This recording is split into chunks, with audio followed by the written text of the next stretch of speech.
వాతావరణం కొంచెం మారగానే మీ పిల్లలు జలుబు, దగ్గు, జ్వరం మళ్ళీ వస్తున్నాయా?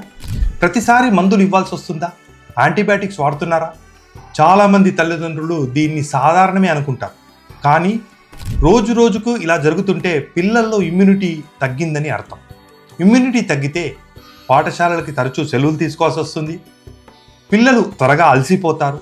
సరి అయిన ఎదుగుదల కష్టమవుతుంది.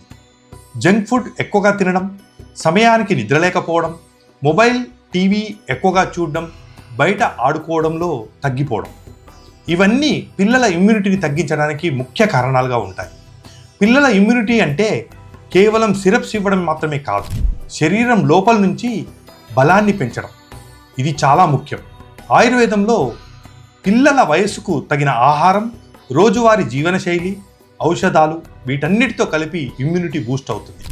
ఇమ్యూనిటీని సహజంగా బలపరుస్తాం. మీ పిల్లల ఆరోగ్యాన్ని నిర్లక్ష్యం చేయకండి. సమయానికి సంరక్షణ తీసుకోండి. పిల్లల సంరక్షణ కోసం సహజ ఆయుర్వేదిక్ హాస్పిటల్ని సంప్రదించండి. ఇది మీ పిల్లల ఎదుగుదలకి చాలా ఉపయోగపడుతుంది.